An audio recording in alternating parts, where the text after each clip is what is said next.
पिछली बार आपने देखा कि शहर से आए सचिव बबलू ने गांव की समस्याओं को सुधारने का बीड़ा उठाया था। लेकिन क्या एक शहरी लड़का गांव की सदियों पुरानी परंपराओं और लोगों के अविश्वास को बदल पाएगा? जहां पानी के लिए कुआं खोदने से पहले नारियल और यज्ञ पर भरोसा किया जाता हो, वहां बबलू की मेहनत क्या रंग लाएगी? चलिए देखते हैं कहानी के इस दिलचस्प मोड़ पर। रामू काका ने बबलू को सिर से पैर तक घूरते हुए कहा, बेटा, ये सब बातें शहरों में जलती हैं। हमारे यहाँ तो ऐसे कई कुएं खुदे हैं, मगर हमारे गांव का पानी हमारा विश्वास है। इतना सुनते ही मंगला काकी भी बोल पड़ी, सुनो बेटा, हमसे ज्यादा ये बातें मत करना। ये सब किताबों की बातें हैं।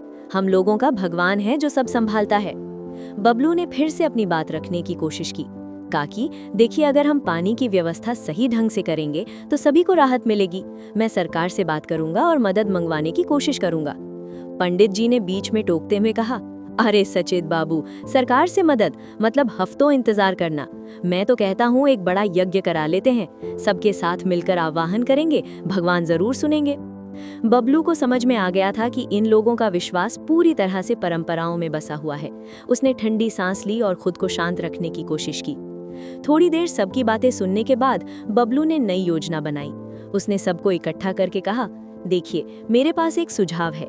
मैं सरकार के पास पानी की समस्या सुलझाने के लिए कुएं को गहरा करने और हैंडपंप की मरम्मत करने का प्रस्ताव भेजता हूं, और कोशिश करूंगा कि जल्दी से जल्दी उसके लिए राशि मंजूर हो जाए। तब तक हम गांव के कुछ लोग मिलकर कुएं की खुदाई करेंगे और हैंडपंप की मरम्मत का खर्च हम सब उठाएंगे। जब सरकार की तरफ से राशि मिलेगी तो सबको उनके पैसे लौटा देंगे। क्या कहते हो? क्या आप सब मेरे सुझाव से सहमत हो? रामू काका चिढ़कर बोले, हम क्यों दें पैसे? ये तो सरकार का काम है, वही करवाएगी। बाद में पैसे मिले ना मिले क्या भरोसा। मास्टर जी ने कहा, मुझे सचिव बाबू का सुझाव ठीक लग रहा है। बबलू ने कहा, मैं आपकी चिंता समझ सकता हूँ, आप मुझ पर भरोसा रखें। आप सबको पैसे वापस दिलाना मेरी जिम्मेदारी है। अगर हम सब मिलकर पैसे जमा करेंगे तो सब आसानी से हो जाएगा। पप्पू हलवाई ने कहा, सचिव बाबू की बात में दम तो है, वैसे भी हमारे पास कोई दूसरा रास्ता भी तो नहीं है। सब मिलकर खुसुर फुसुर करते हैं। बबलू की इस बात पर कुछ लोग सहमत हुए, पर बाकी लोग अभी भी संदेह में थे। मंगला काकी ने फिर टोकते हुए कहा, सचिव बाबू, ये बड़ा काम है, तुम समझ नहीं रहे हो। ये सब नारियल और पूजा से ही सही होगा। बबलू थोड़ा चिढ़ता हुआ बोला, काकी, नारियल से नहीं, हमारी मेहनत से पानी आएगा। अगर सब लोग मदद करेंगे तो जल्दी से कुएं की खुदाई हो जाएगी और हैंडपंप भी ठीक हो जाएगा। बबलू कहता है, ठीक है, अब सब सहमत हैं तो मैं आज ही हैंडपंप की मरम्मत में कितना खर्चा आ रहा है पता करता हूँ। हमें इस समस्या का समाधान जल्दी से जल्दी करना होगा। बबलू का ये जोश देखकर गांव वाले भी थोड़े प्रभावित हुए, लेकिन प्रधान बाबूलाल अब भी परंपराओं के ताने देकर बबलू को नीचा दिखाने की कोशिश कर रहे थे। उसने ठिठोली करते हुए कहा, देख लो भाई, ये बबलू सचिव के बड़े बड़े वादे, देखते हैं ये कब तक टिकता है। अंत में कई लोगों ने बबलू के विचार का समर्थन किया, परंतु कुछ लोग अब भी पुराने तरीकों पर अड़े रहे। बाबूलाल ने सोचा कि बबलू को खुद मेहनत करवाकर सबक सिखाया जाए, ताकि ये समझे कि गांव की राजनीति इतनी आसान नहीं है। बबलू ने अपनी टीम बनाकर कुएं की खुदाई शुरू कर दी। कुछ ग्रामीण जो उसकी बातों से प्रभावित थे, उसके साथ जुड़ गए। गांव की औरतें पानी के लिए दूर दूर से आती जाती दिख रही थीं, और बच्चे भी सारा दिन कुएं के पास खड़े होकर तमाशा देख रहे थे। गांव में एक नया जोश आ गया था। लोग बबलू की मेहनत देख रहे थे और धीरे धीरे उसकी बातों को समझने लगे थे। कुछ लोग जो शुरू में उसे ताने मारते थे, अब उसकी तारीफ भी करने लगे थे। बबलू की कोशिशों को देखकर कई लोग उससे जुड़ते चले गए। बबलू के जोश और उसकी योजनाओं ने गांव के कई लोगों को प्रभावित कर दिया था, लेकिन प्रधान बाबूलाल ने इसे हल्के में लेने की ठान रखी थी। उन्हें लग रहा था कि बबलू का जोश ज्यादा दिन नहीं टिकेगा और जल्द ही ये सब छोड़कर वापस शहर भाग जाएगा। एक दिन जब बबलू अपने लोगों के साथ कुएं की खुदाई में जुटा था, बाबूलाल वहीं आकर ठिठोली करते हुए बोला, देख लो भाई, ये बबलू सचिव के बड़े बड़े वादे, देखते हैं ये कब तक टिकता है। मंगला काकी जो आसपास खड़ी सब सुन रही थी, ने बाबूलाल की बात पर चुटकी लेते हुए कहा, अरे प्रधान जी, क्यों टांग अड़ा रहे हो? काम करने दो उसे, हो सकता है ये काम कर भी दिखाए। बबलू ने बाबूलाल के ताने को नजरअंदाज करते हुए मुस्कुराकर जवाब दिया, प्रधान जी, आपका आशीर्वाद रहेगा तो ये काम जरूर पूरा होगा। आखिर ये हमारे गांव का ही तो कुआं है। बाबूलाल ने ठहाका लगाते हुए कहा, अरे सचिव बाबू, गांव की राजनीति इतनी आसान नहीं है। गांव का काम करने से पहले बहुत से पेंच समझने पड़ते हैं। ये कुआं खुदवाना बच्चों का खेल नहीं है। बबलू ने बाबूलाल के तानों को नजरअंदाज करते हुए अपने कुछ दोस्तों और युवा साथियों को साथ लेकर कुएं की खुदाई का काम शुरू कर दिया। जो लोग बबलू के विचारों से सहमत थे, वो उसका समर्थन करने के लिए एकजुट हो गए। बबलू ने तय किया कि वो इस बार कुएं को ऐसा बनाएगा कि गांव वालों को पानी के लिए दूर दूर तक नहीं जाना पड़ेगा। गांव के कई लोगों ने देखा कि बबलू और उसकी टीम कितनी मेहनत कर रही है। मंगला काकी ने भी इस काम में दिलचस्पी दिखाते हुए अपने दोनों बेटों को साथ भेजा और कहा, जाओ तो सही, काम में मदद भी कर देना। बबलू की लगन को देखकर रामू काका भी वहां आ गए और बोले, बबलू बेटा, तुम सच में गांव का भला चाह रहे हो, हम भी तुम्हारे साथ हैं। धीरे धीरे बबलू की मेहनत और जोश को देखकर कई लोग उसकी मदद करने लगे। कुछ लोग पानी लाते, कुछ मजदूरी में साथ देते और कुछ उसके जोश को देखकर हौसला बढ़ाते। बबलू का मकसद अब सिर्फ एक कुआं खुदवाना नहीं था, बल्कि गांव वालों में एकता और हौसले की नई लहर पैदा करना था। कुएं की खुदाई में जुटे लोग ही नहीं, बल्कि आसपास के गांव के बच्चों और महिलाओं का भी मजमा लग गया था। बच्चे कुएं के पास खड़े होकर इस पूरी प्रक्रिया को बड़े ध्यान से देख रहे थे। कई बच्चे अपने हाथों में लोटा लेकर मिट्टी के ढेर पर खेलते हुए बबलू और उसकी टीम को निहार रहे थे।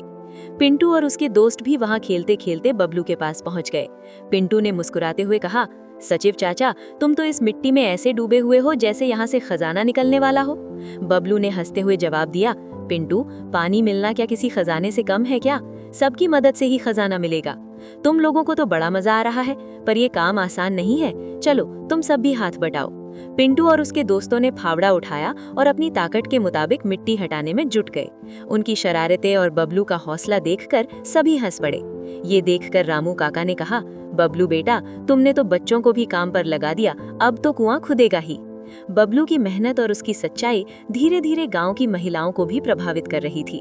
कई महिलाएं जो रोज पानी के लिए मीलों दूर चलती थीं, अब इस कुएं के बन जाने की उम्मीद में मदद के लिए आगे आने लगी। मंगला काकी ने खुदाई के पास खड़ी महिलाओं से कहा, देखो बहनों, ये सचिव बाबू जो कर रहे हैं, उससे हमारी जिंदगी आसान हो सकती है।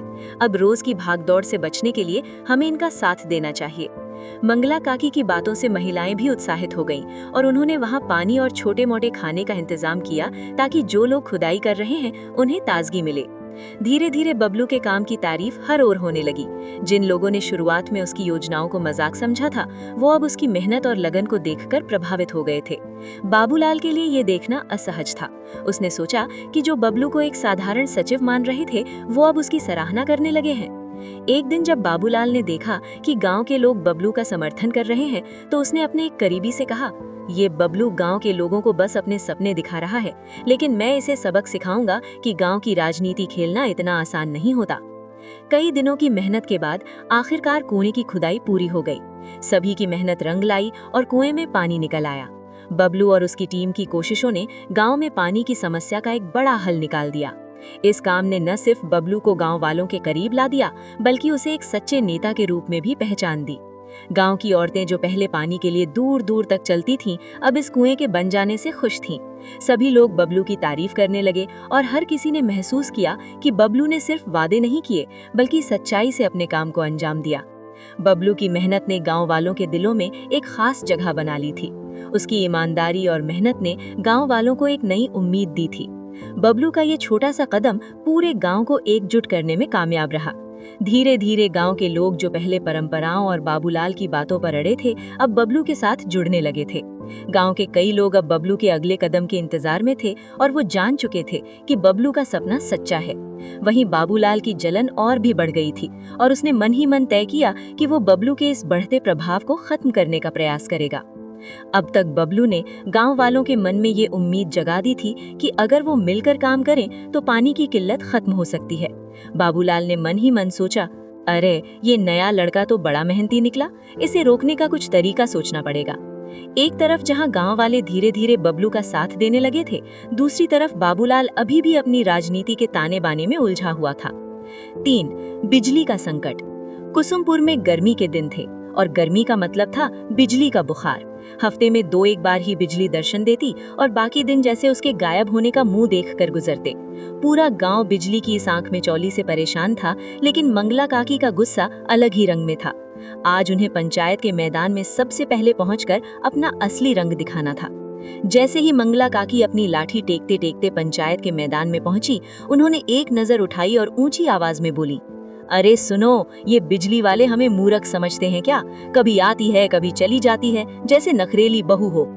पास ही खड़े रामू काका हंसते हुए बोले, अरे काकी, बिजली नहीं हुई, हमारी भैंस हो गई, जब भागे तो पकड़ में ना आए। मंगला काकी ने घूरते हुए कहा,